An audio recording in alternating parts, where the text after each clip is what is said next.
Hi again, everyone. I'm Eric Fletcher. Welcome into another episode of Chasing Better Conversations. Today we pick up with part 2 of our conversation with Stuart Hirsch. Stuart works with executives and firms to create and enhance productive business relationships.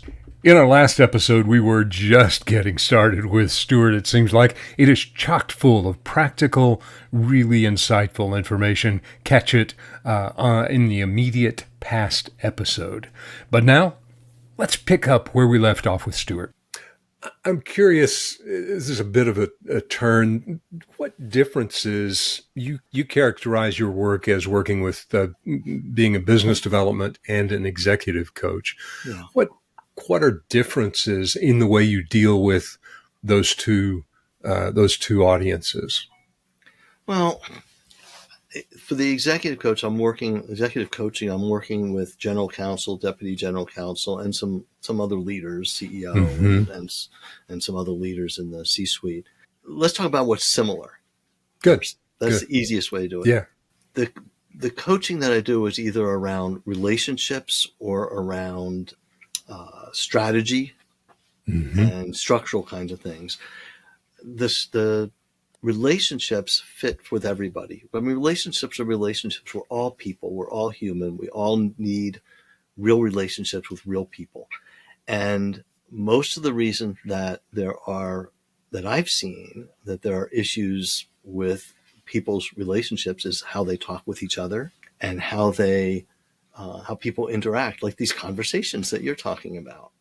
So with relationships with general counsel, for example, they have relationships with their CEO, with the rest of the people in the C-suite, oftentimes with people on the board, and with their team. So it's all of those different relationships that we need to address. So there are times when things are not as smooth as they would like them to be. So we kind of talk through how to improve or optimize those relationships. If somebody is presenting to the board, for example, and needs to present information and maybe even be persuasive, it's how do you do that in a way that the board can hear it?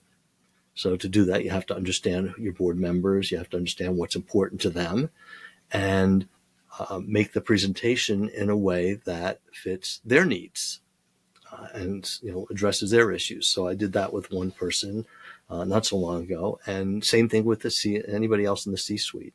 There are always relationships. There's politics. There's things that go on. We're at a moment where people are making life decisions, making decisions to not go back to the office. Some still wrestling with that, to change careers, probably have some friends listening to us who are thinking about getting into coaching. What kinds of conversations are helpful as we address this moment and the possibility of maybe changing careers? It's interesting because I just did a program with the Association of Corporate Counsel, a couple of committees, a committee with a few others sponsoring it, with several in-house lawyers, where we talked about what people can be doing in this moment, because people are thinking about this constantly. This is a time when one doesn't know what's going to come next or whether anything is going to change. We don't know. The conversations I've been having on it are, and what we did in that committee, in that presentation or webinar, was talked about what you should do before, during, and after a pivotal career thing. So we never know if we're going to want to make a change or someone's going to require a change. There's a wholesale reduction in staff, which is happening in some big companies now, which includes lawyers and other professionals. So, and the same thing in law firms is beginning to happen here and there. I don't know if it's wholesale yet, but every once in a while we have been reading about it. So one, be prepared for this at all times. So before anything happens, and for your own future, in case you're going to want to make a move yourself, the resume should be done as soon as you have a job. Your resume should be ready for the next one. So, because that's a heck of a thing to have to deal with when you are under stress. It's better to deal with a lot of this preparation in advance. The next thing is network. Don't put your networking on hold because you have a job and you're happy with where you are. We should be constantly networking. And what networking means is not going out looking for targets and seeing who we can get to do things for us, but rather seeing how we can be helpful to other people. Yeah, And build relationships. It's again, comes back to relationships. Yeah. And to the extent that people do that, it's really helpful. I'm working with somebody now where what is this person going to do next? That depends. And there are a lot, because this person has a good network, talking to people, doing, informational interviews with people that is way easier to start with than doing it with people that you don't know. Those people that you know can start making introductions for you and so on. But the conversations that one needs to have today are those that will open up the door for conversations in the future. Yeah. And that's what the networking is about. And every time you help somebody, it comes back one way or another. It may not come back to you. It might come back to somebody else. It all works out. Yeah. Yeah. Look at you and me. How long have we known each other? A day or two. Yeah. That's my answer, and I'm sticking to it. Yeah. Well, people can't tell by looking at you, but if they look at me, they see all the white hair and they can tell. Oh, I have a few. Let's do tiny departure and do a little speed round. Okay. Go. So a couple of quick questions. Yes. No. Just no. off Yes. the top. Very good. You've got this down.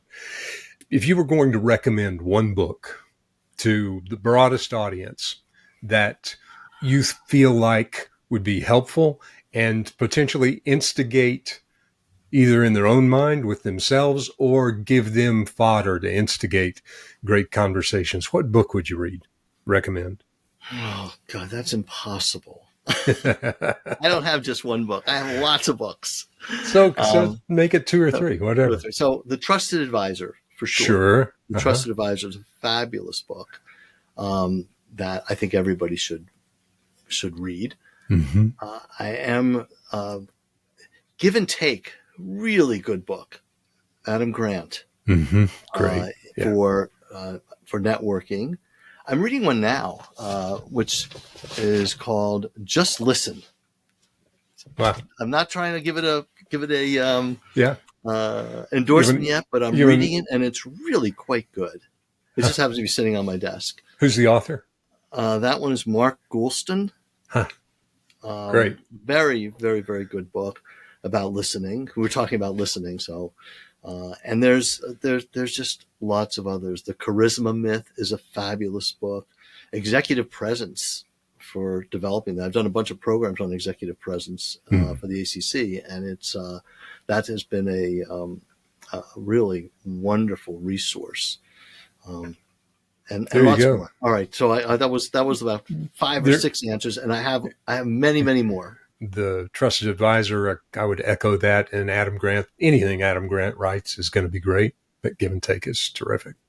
I also parenthetically would highly recommend Think Again.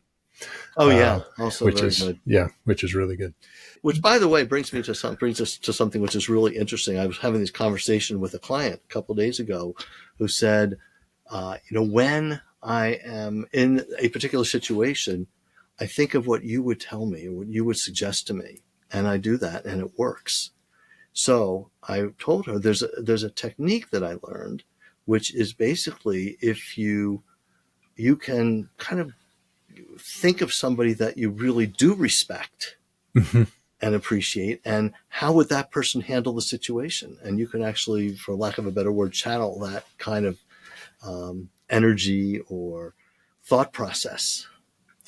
Whatever works for you from that person. So that seems to be a and I've done that too. It's just a fabulous way of thinking about it. When I was back practicing as a litigator, there was one person who I respected tremendously and said, how would he handle this? And I would do that, and it worked. I know we're not doing lightning round so well. Yeah, no, we're good. This is our format. We can do whatever the heck we want to with it. What conversation should we stop having? Oh, looking for somebody to blame for something that went wrong, whether it's a societal thing or an individual thing. Stop talking about who caused the problem and start talking about how to resolve it. That deserves that's profound, man. Well, there's just, I was having a conversation with somebody recently. There's too much energy put on what a person says or did that caused issues. And when you look at leaders, what I've seen with really good CEOs that I've experienced, they don't spend the time saying this happened because this person did that. Even with some of my general counsel I've worked with, they never pointed fingers to blame, but rather said, what do we do now? How do we fix this? How do we move this forward? And that completely changes the conversation. And we all make mistakes. Everyone does something that they'd rather not do and don't want to have pointed out to them. We know what we do right and wrong. But sometimes if we make a mistake, acknowledge it. It's important to acknowledge it and then move on from there, and don't, beat our chest over it. Move on and do the next right thing. Yeah. So two sides to that. I should stop looking for people to blame. And when I recognize I've really screwed up, acknowledge it, but don't beat myself up. Those are two really pretty potent conversations. If we stopped doing both of those, it would it might make for a little more peaceful day. Is business development changing? Is it the same? Are the questions and conversations the same? Just where do you think we are in terms of this whole arena of developing business? So there's some things that are the same that are probably never going to change, in my view. And there's others that the accoutrements, the surroundings will change.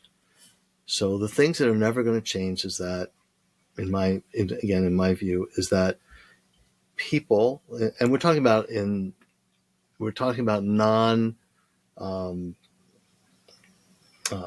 trivial or simple. I don't know, trivial is the wrong word. Not simple matters, non-transactional matters. But transactional stuff are things where it doesn't matter who does it. Probably AI could pick up a lot of that. Yeah. So that may be changing, and that may be a problem for people that have work that is like very repetitive kinds of things. But the rest of it is people want to work with people that they can trust and that have their best interests at heart. And so building relationships is still going to be very, very important for the foreseeable future. I just don't see a lot of movement around that. For years, I've been hearing from the marketing community talking about, well, relationships are not going to be important anymore. It's all going to be, costs and like numerous other things. I don't even remember all the things I've read about. I'm actually going through trying to get rid of stuff. I have a whole bunch of old ABA and the articles are the same then that they are now. They're right. They're the headlines and the titles are relatively similar. I don't think the marketing is not going to change, or the marketing might change, but the business development is not, because it's all going to be still around the bigger stuff. Is all going to be around relationships. Yeah. And so we still have to build relationships, just like we have to in our home lives and with our friends. Yeah, because people are people. People are people.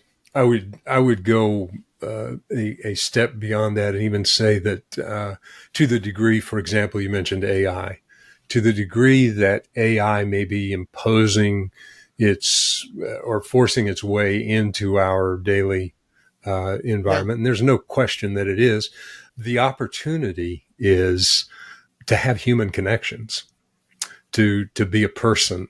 Those are the business developers that won't see this. AI won't make any difference because Right. our desire for that human connection is certainly isn't going to diminish, and may just grow. Yeah. And the other area that I think is changing, which is kind of interesting, it's been changing for a long time, is the need for really understanding diversity and inclusion and equity, diversity, equity, Mm-hmm. inclusion. But I don't see that as significantly different from a business development perspective as understanding your audience, understanding the people that you're working with. Yeah. In order to understand them, if they're not like you, which today very few people are like you, we're all different. Yeah. And there are many people in seats of decision making, and many more that will be, that are going to be different. And I actually did a program for a law firm like 10 years ago, pitching to diverse clients. And it's really about understanding what is it that that becomes important. What are the differences? What are the same thing? What are the sameness? What are they looking for? How can you be sure to satisfy their needs? But unless you know the people and understand the diversity issues that they face, it's really hard to do that. Yeah, that old consultant's phrase, "What keeps them up at night?" What do they care about deeply? Yeah, and If we know that, that's another factor that goes into that equation, an important factor. Yeah. And there's much more to that. I mean, I'm raising this at the end of our conversation. We doesn't even touch on that issue. We'll leave that for chapter 2. We can do this again. So, Stuart, give us a couple of minutes on what you do that's a little deeper, broader than maybe the cursory introduction I provided at the top. What do you do? How do we follow you, get in touch with you? I love helping people get business and really thinking about how to do that. So I do business development coaching for lawyers and other professionals. And that is really, it doesn't matter whether it's a big firm person or a smaller firm. The type of work is relevant. It's not transactional. Transactional meaning has to be based in some relationship, as opposed to all paper. So I will help people with what to say, how to say it, strategically thinking about what kinds of people they should be seeking out, and doing like some basic LinkedIn training. So how do you use LinkedIn as a tool for business development? And then what do you say when you're trying to make build your connections and make them stronger? When should you actually do the ask, and what should you say to do the ask? And what do you deal with if you're having issues getting paid? How do you approach that in a sensitive and appropriate way? So that's one set of things, and there's a lot more, like cross marketing. A lot of effort on cross marketing services. People don't put enough energy and attention to that, and there are really good ways to do it. It is not about like say throwing up on the other people in your firm, saying I do this, I do that. If you ever have any opportunities, send them to me. It's more about listening and understanding. So I spend a lot of energy with people on that. And then on the executive side, all the things we talked about, helping executives, helping legal executives to build better, deeper, stronger relationships so they can accomplish the things they want, and this career advancement and career development work, which I mentioned earlier. I've been doing a lot of presentations. I have something coming up on networking for the ACC in August. I can be reached certainly at my on my website. My website's strategicrelationships.com, just like it sounds. And my phone number's there, and my email's there. And I'm always delighted to talk to anybody. So you don't do the classic marketing trick, make it really hard for us to find you, huh?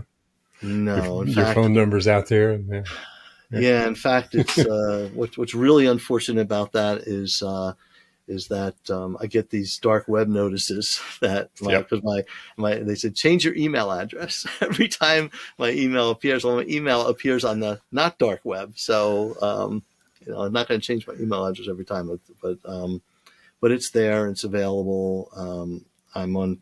I don't really do much on Twitter anymore. I haven't done that in a long time, and I'm on LinkedIn, of course, Stuart Hirsch on LinkedIn.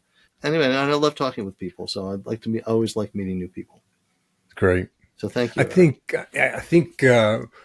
think we met 2003. I found the notes from our conversation. Really? Oh my God. Wow. I know. I won't bore you with those. Well, I'm sure yours were profound. I hate to think about what mine looked like, but no. My friend is I'm an amateur philosopher at best, and I'm not. I'm not even that. It's always good to talk to you. I appreciate you taking the time today for this conversation, and we will do it again if you're up for it. Always happy to have a conversation with you, Eric, even with all your best friends and mine listening. Just more richness from Stuart Hirsch. That was worth coming back for a second dose. My biggest takeaway from this segment with Stuart is his advice on the conversation that we should stop having, namely finding someone to blame when things don't go exactly as planned. I'll bet we've all been on both the giving and receiving end of that. Stuart, thanks for your insight. Thanks for your time.